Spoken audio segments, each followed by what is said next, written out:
In this question, the examiner wants to waste your time, but let's see how you can save your time here. तो इस question में आपको वो सारी references बतानी है जिसमें आपको थीटा ऑफ एन टाइम लगेगा। ये एक एमएसक्यू टाइप क्वेश्चन है। इसके लिए आपको सारी रेफरेंसेस सॉल्व करने की जरूरत नहीं है, जस्ट बाय इंट्यूशन हम इसे सॉल्व करने की कोशिश करेंगे। तो सबसे जो पहला रेफरेंस है वो है t n minus one plus one. यहाँ पे ये कांस्टेंट टाइम हो रहा है, तो इसे देखते ही पता लगना चाहिए कि ये थीटा ऑफ एन में होगा। क्यों? इसका रीजन क्या है कि एन माइनस वन लेवल पे भी उतना ही काम हो रहा है, n-2 लेवल पे भी सेम काम हो रहा है, n-3 लेवल पे भी सेम काम हो रहा है। तो इसको मैं लिख के बताता हूँ, तो n-1 लेवल पे भी 1 हो रहा है, n-2 लेवल पे भी 1 हो रहा है, n-3 लेवल पे भी 1 हो रहा है, n-4 लेवल पे भी 1 हो रहा है। अब तो किसी k लेवल पे भी 1 ही काम हो रहा होगा। तो अगर हम k मतलब 1 का सम k टाइम्स करेंगे तो क्या मिल जाएगा हमें, और k की वैल्यू क्या है, n-1। तो इस रेफरेंस की approximate value like asymptotic value क्या आ जाएगी, थीटा ऑफ है। अब ऑप्शन नंबर डी देखते हैं, तो ऑप्शन नंबर डी भी सेम टू सेम है ऑप्शन नंबर ए की, जस्ट यहाँ पे वेरिएबल काम हो रहा है। तो इसका मतलब क्या है कि n-1 लेवल पे n काम हो रहा है, n-2 लेवल पे n-1 काम होगा, n-3 लेवल पे n-2 काम होगा, और ऐसे ही किसी kth लेवल पे जाके k-1 काम होगा। ठीक है? तो अगर मैं इसको सॉल्व करूंगा, तो इस सीरीज को यहाँ पे जब मैं सॉल्व करूंगा तो इसका सम जो है approximately theta of n square के बराबर रह जाएगा। मैं यहाँ पे सॉल्व नहीं कर सकता क्योंकि वीडियो काफी लंबा हो जाएगा।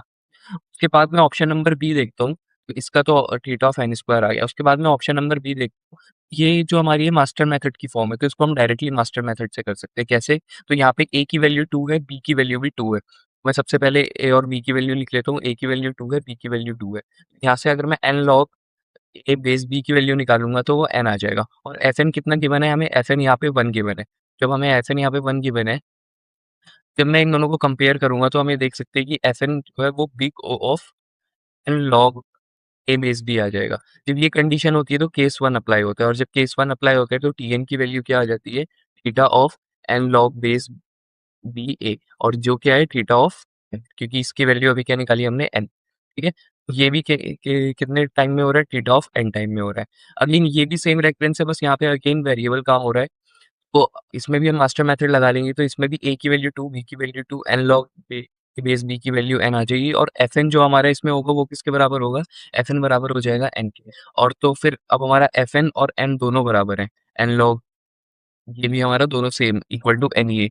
जब ये वाला केस होता है तो ये कौन सा केस होता है, केस नंबर 2। तो इसमें एन की वैल्यू क्या आ जाती है, theta of n log a base b into log n. ठीक है? तो यहाँ पे n log a base b की वैल्यू क्या है, एन है, और लॉग एन तो लॉग एन ही रहेगा।